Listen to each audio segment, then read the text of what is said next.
wale nyumando foli kanyeshi au bela jilema amunu sigilembe ni wati na beledo jabrani koro nika au nyamanda anga kunafunia ufe ambe au bela jilemfo aka la jeliko nyumani aka la meniko nyumana ni aka bi kunafunu la se wati au ma bamana kana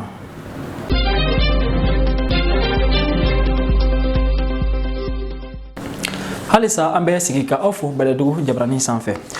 ame anga kunafunu dale ninka awla donia ka fo femiye chrétien démission ka festival mi mito ka ke sangosan ni nyinanta ni we atako ta anikelena o baraw bela jelenkera a église mi ni encore mako fajigla église a baraw bela jelenkera demseni chamayena munu bora fan chama fe ni kana ako kanaka ako kera ni sonja bay beledugu jabrani ale tumbe no ay mi soro ka di oma awnine anga jeka olaje démission ka ni festival mi me atakota anikelena na akera sababu ye ka démission chama franyogon kan ka bo sigida chama na sanya wale tumeka matrafa kosobe démission fe jango ameni banajuguba mina ni anka mako coronavirus wala sa ubisika uire tanga ka bo o matuko mina ni festival nke kunta dore wala sa démission besika mo ala ko nasira fe tuko mina ani ka ka seko ni donko ni ka ojira ala ka bara nasira fe ina fo ka babu tume afotuko mina ki ka démission kala kabi afitini hali ni akorola atena obla ni festival nkono démission me kalamba de soro a fola munye abe démission nga seku nu ka dongo yira iba soro do bi se don lidala do bi se foli fewna donc occasion do ka olu yira abe mi yore yira abe démission la jija ka danaya ko fam ni anteni nyona organiser démission be boka ta dien tawde la donc hakina de fana ya to ayeni nyona oke walsa démission ko ala ko fam anuka don afa obi se ka seku ni dongo jira ni nyona occasion fanana wele kam membolo ka se demasaw ma waye ko demasaw ka jija cena nan ko démission wa ke démission nyumonye ka ke shini église atenya fo anga wari boka an farkolo fana di ka démission deme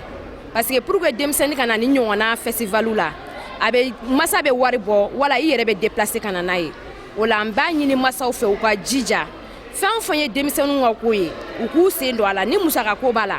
ko jija ka musaka bo anya do ko ka chan mais démission wa ko amanga mine bolo ko feto fena donc ma nyini masaw be fe ka jija ka démission u se ko be ke démission wa ko la ni démission ko anga ta fena ko jija walsa ko sekata walsa ko famiyali ke ala ko nasira fe ani ka seka ka doniya u bla barala aywa ne hakilla min bɛ ne na fɛn fɔlɔ ŋɛdɔnnaw b'a fɔ ko ni mɔgɔ ɲinɛna i ju jɔn kɔ i labanko de b'i kɔnɔ quoi ni an bɛ sɛbɛnni lajɛ i b'a ye ko a tani kelenna de kɛko tani kelenna de ye nin ye nin t'a kɛko fɔlɔ ye yan nin t'a filanan ye nin hakilila nana a ka ca san 10 ye anw commune a daminɛna ni commune anw commune 1 pasteur de ye ani denmisɛn karamɔgɔw denmisɛnnin karamɔgɔw de sera an ma k'a fɔ an bɛ se ka fɛɛrɛ jumɛnw kɛ walasa ka denmisɛnninw ka dɔ fara denmisɛn kalan fanga kan ni ka dɔ fara denmisɛnninw ka ɲɔgɔn dɔnniya kan u ka ɲɔgɔn dɔn églisew la ani ka églisew yɔrɔ dɔn o kɛra a miiriliba ye ani denmisɛn karamɔgɔw sigira ka kuma ani anw pasteur damadɔw an n'u ye ɲɔgɔn ye tuma min na an sɔnna ka yamaruya d'u ma ka sababu kɛ ala ka kuma ye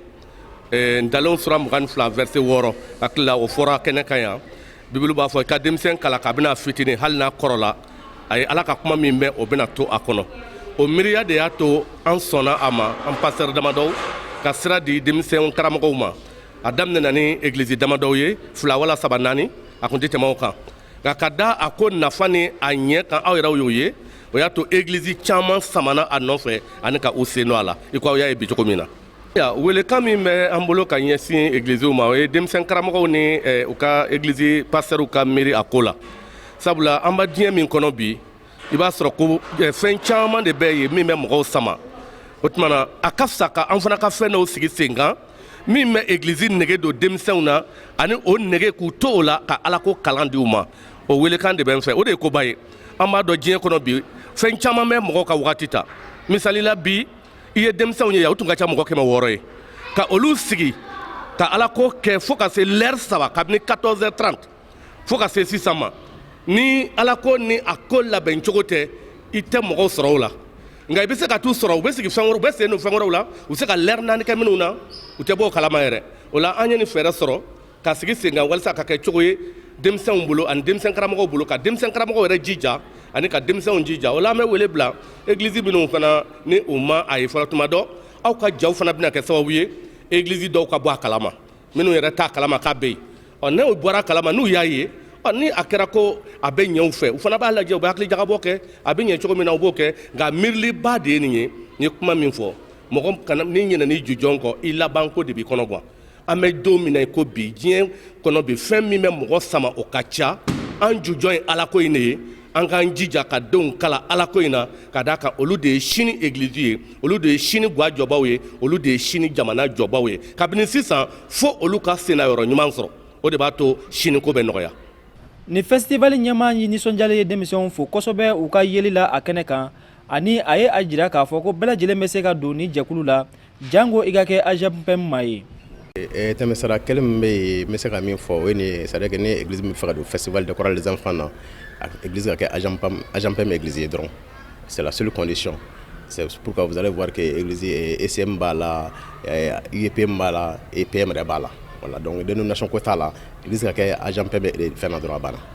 Partenaire min b'an bolo an ka partenaire an yɛrɛ de ye a fɔlɔ ye moniteur yɛrɛ ka cotisation ka fara danabaw les membres des églises les églises membres olu bɛɛ bɛ an bɛ lettre d'équité di ka taa église la 2 mois avant le festival olu de bɛ wariw fara fara ɲɔgɔn kan k'a di o de bɛ kɛ sababu ye ani église conseil ni comité olu bɛ kɛ sababu ye ka nin wari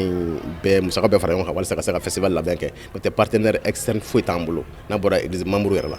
N b'a daminɛ église minnu b'a la n bɛ welekan lase u ma o ye nin ye hali bi u ka an dɛmɛ nin baara la u bɛ k'a kɛ déjà c'est bien parce que depuis an y'a daminɛ chaque fois ni an y'u wele pour que k'an dɛmɛ conseil ni ladilikanw ni bololafɛn ta fanfɛ u b'a kɛ fɔ ka wasa an bɛ u fo la ani ka u lajija u la minnu bɛ yen n'u bɛ fɛ ka don festival la dayɛlɛlen don bɛɛ lajɛlen ye n y'a fɔ ka ban condition kelen min bɛ yen i ka kɛ AGPM na dɔrɔn a banna donc il suffit juste d'adresser une demande d'adhésion au festival adressée au coordinateur n'o kɛra dɔrɔn an bɛ a analyser bureau la ka sɔrɔ k'an ka feu vert di. An bɛ aw ladɔnniya k'a fɔ fɛn min ye dɔnkili dɔn ani chorégraphiw olu ma kɔtigɛ nin ko in kɛnɛ kan ani a kɛra nisɔndiyaba ye denmisɛnw bolo. Jɛkulu min bɛ nɔ ni an ka ma ko CDR olu ye kunnafoni kɛ ni kunnafonidilaw ye bi wulada in na a baaraw bɛɛ lajɛlen kɛra kunnafonidilaw tɔgɔla soba la ayiwa ni an ka ma ko maison de la presse min filɛ nin ye Bamakɔ u ka nin ɲɔgɔn ye kun tɛ dɔwɛrɛ ye walasa ka se ka kuma fɛn dama dama kan an ka ɲininikɛla Etienne Kone ale y'i ka kuma bara tɛnko fɛn min ye Bubakari Yalikoyi la ni ale ye jɛkulu ɲɛ secrétaire administratif ye min sɔrɔla a ko kɛnɛ kan an ka jɛ ka o lamɛn. An ka bi lajɛ maison de la presse la bi a bɛ boli fɛn saba kan fɔlɔ o ye an ka mɔgɔ minnu minɛn'o bi ka datugu k'u tun bɛ fɛ ka jamana déstabiliser k'u tun bɛ fɛ ka coup d'état kɛ n'o yɛrɛ Asbach ni mɔgɔ wɛrɛw ye olu ka avocat u ye appel kɛ cour d'appel la parce que u tun ye liberté provisoire ɲini bon juge ma sɔn k'a d'u ma commune 3 la donc u ye appel kɛ o dossier ni Ala sɔnna ma cour d'appel kan ka statuer o kan sini donc an y'a jira k'a fɔ dossier kɔnɔ c'est vide bɛɛ b'a dɔn k'a fɔ foyi tɛ dossier kɔnɔ o ma se ka preuve foyi apporter a ko la an ko ko an dalen don an ka justice la wa an dalen don la fana k'a fɔ sini ni Ala sɔnna ma an tulo bɛ don kibaruya duma la an y'o da maliyɛnw tulo kan o kɔfɛ an y'a jira k'a fɔ fana Asbach ka dossier d'habitude la an b'a fɔ la forme a minɛna cogo min na an b'o de dénoncer mais a minɛna kun min kama an tun b'an da don la ka se fo yɔrɔ dɔ la an y'o fana an y'o walawala mɔgɔw ye an ko bon ko a ka minɛni kun fɔlɔ ye min ye bi o ye k'a fɔ ko minnu bɛ jamana kunna bi u nalen u ye fɛn jumɛn kɛ fɔlɔ u ye Mali yɛrɛ administration u y'o bɛɛ minɛ k'u ka mɔgɔw bila yen u ye Mali armée a secteur stratégique bɛɛ lajɛlen u y'o bɛɛ lajɛlen minɛ k'u ka mɔgɔw bila yen u ka laɲini tɛ foyi ye olu ka transition kɔfɛ u bɛ se ka mɔgɔ bila jamana kunna min bɛ kɛ olu sagona mɔgɔ ye wa olu sago ye min ye fana u bɛ n'o kɛ donc o kɔrɔ b'a jira k'a fɔ jamanadenw bɛ fɛ mɔgɔ min ka sigi o tɛna kɛ olu ka choix ye mɔgɔ min o b'o de sigi bon u dun b'a dɔn k'a fɔ CDR ka tagabolo ye min ye fɛn o fɛn ye mauvaise gouvernance ye an b'o dénoncer ni mɔgɔ mɔgɔ k'i bɛ na ni pratique peu orthodoxe ye k'a essayer k'a fɔ ko i bɛ jamanadenw ta fɛn na contre-pied la an bɛ bɔ k'an jɔ ɲɛ an b'a dénoncer wa fana an bɛ se ka kɛlɛ fɛn o fɛn k'a hukumu kɔnɔ an b'o kɛ comme u b'a dɔn k'a fɔ k'an b'o baara min na Asbach b'o baara min na parce que a ye émission caman kɛ o hukumu kɔnɔna la bon u b'a dɔn fana k'a fɔ mɔgɔ min don k'a fɔ ko n b'a wele ka na k'a négocier a tɛ sɔn o ko ma n ye preuve caman di yan nɔ an ka conférence de presse fɔlɔw la n y'a jira k'a fɔ ko sécurité d'état la u ye proposition kɛ k'u b'a bila ko bon k'a ka sɔn a ka émission dabila olu b'a bila ou bien n'a tɛ se ka émission dabila n'a bɔra n'a bɛ émission kɛ a kana olu ka ko dɔw fɔ u y'o fɔ a ye sécurité d'état la a ko ale bɛ fɛrɛ ka sa a ka idéologie kɔfɛ jamais d'avis ale t'a ka idéologie trahi donc o kama de a tora yen nɔ donc comme u b'o kow dɔn a la o kama u b'a minɛ ka to yen nɔ walasa u sago ye fɛn o fɛn u ka se k'o kɛ ka sɔrɔ k'a lajɛ n'a ka libération bɛ kɛ cogo min na kɔfɛ donc an y'a jira k'a fɔ an ye communauté internationale ni communauté nationale an y'u bɛɛ lajɛlen ta a témoin k'a jira k'a fɔ nin ko min kɛra bi bingani wale don an y'a dénoncé avocat y'a jira k'a fɔ cour d'appel la olu ye fɛn demande kɛ u b'a lajɛ n'a kɛra k'a fɔ ko bɛ laban cogo min na sini mais o y'a jira fana k'a fɔ ni solution ma sɔrɔ a la ils vont partir devant la CEDEAO u y'o ko fana jira laɲini tɛ fɛn foyi ye ni fɛn fila don olu ka niveau la ka liberté sɔrɔ au-delà de cela également dossier yɛrɛ fana ka bin la nullité même du dossier donc olu ka fɛn bɛ bolo fɛn fila kan donc ka bɔ o yɔrɔ la ni o ye ninnu yɛrɛ ka Rasbach yɛrɛ minɛ ni kun yɛrɛ o ye nin ye an ka sabanan ye kun an ka point sabanan tun ye min ye o ye k'a fɔ ko an kɛlen bɛ ka activité belebeleba dɔ boloda ka bɛn jumadon ma ni a bɛ f'o ma ko caravane ani meeting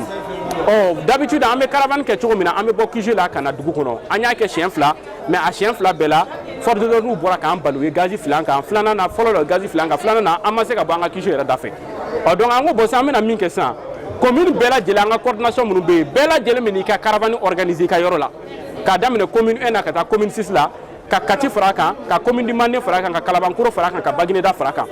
donc u bɛ point de départ u y'a fɔ an y'a fɔ conférence de presse la u ka point de départ bɛ ta yɔrɔ min na u ka commune ninnu kɔnɔna la u y'a yɔrɔ jira donc à partir de 14h u bɛ ɲɔgɔn sɔrɔ yen nɔ u bɛ départ ta 14h30 bɛɛ lajɛlen bɛ i ka caravane kɛ wa an bɛ taa caravane an bɛ taa kun cɛ ni meeting belebeleba de ye an bɛ taa ka t'o kɛ Jelibugu la an ka QG kɛrɛfɛ la an ka quartier général kɛrɛfɛ cour belebeleba dɔ bɛ yen fanfɛla fɛ donc an y'a fɔ k'a fɔ bɛɛ lajɛlen ka ɲɔgɔn sɔrɔ o cour kɔnɔna la donc n'an ye ɲɔgɔn sɔrɔ yen kunnafoni laban minnu bɛ yen nɔ Rasbach ni minnu minɛnen ka datugu bi o ko kan an bɛ taa k'olu da mɔgɔw tulo kan o kɔfɛ fana an kɛlen bɛ ka ko jumɛnw de fana labɛn jumɛnw de la sabati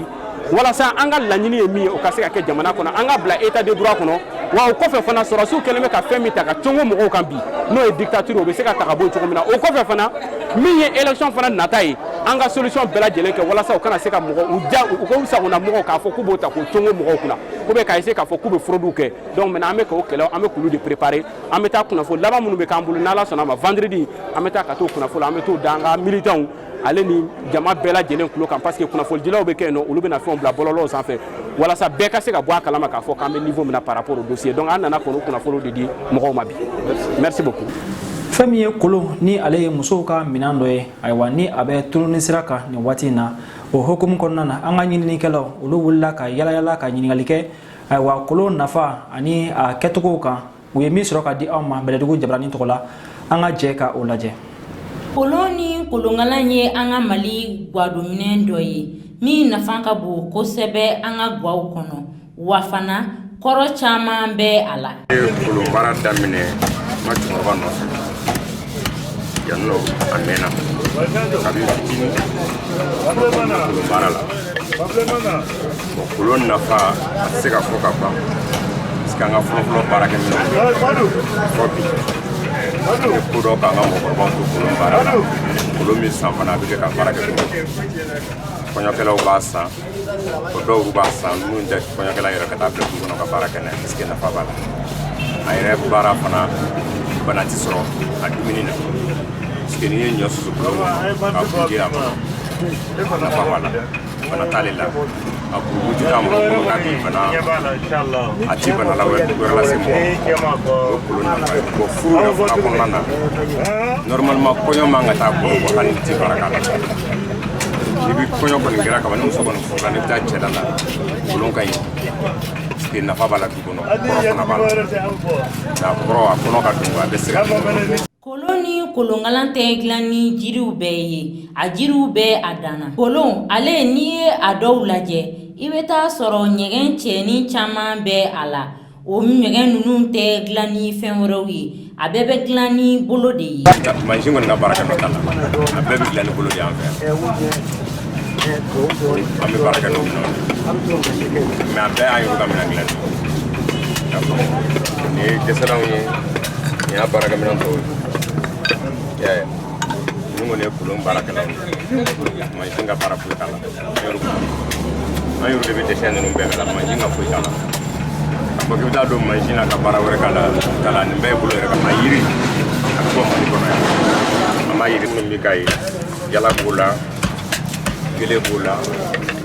gɔni b'o la ani lɛnkɛ de bɛ kɛ kolon ni filɛ nin ye kelen bɛɛ fana ye kelen bɛɛ min fana b'a yiri sɔrɔ nin na baara yɛrɛ kɔnɔna na o yiri yɛrɛ sɔrɔ cogoya parce que ale yiri wolomalen don jango ye yiri dɔ sɔrɔ k'o k'a ye o t'a la yiri qualité b'u dan i bɛ taa yɔrɔ dɔw la i b'a yiri sɔrɔ nɔgɔya la i bɛ taa yɔrɔ dɔw la i b'a sɔrɔ gɛlɛya i y'a fɔ o gɛlɛya de b'an kan ani o jogɛrɛw ta fanfɛla parce que olu tɛ sɔn yiri tigɛli ma kuma tigɛ wagati fana de bɛ yiri la bon ni n taara dɔrɔn min bɛ tigɛ ka na n'a ye olu tɛ sɔn i fana ka tɛmɛ olu ka sira de fɛ. hali k'a sɔrɔ jiriw sɔrɔli ka gɛlɛn ni waati kolonw bɛ sɔngɔ la minnu b'a to bɛɛ lajɛlen bɛ se ka a sɔrɔ i ka so kɔnɔ ani ka i mago ɲa ni a ye. Ni kunnafoni de bɛ dansigi aw ka bidon kibaru la min sera ka sɔrɔ ni ka fara ɲɔgɔn kan ka lase aw ma ka kɛ ni tuma ye an bɛ aw bɛɛ lajɛlen fo aw ka lamɛnliko ɲuman ni aw ka lajɛliko ɲuman na Bɛlɛdugu jabarani na su hɛrɛ ala k'o di ne ni aw bɛɛ lajɛlen ma waati wɛrɛ ala k'o don an garisigɛ la aw k'an bɛn.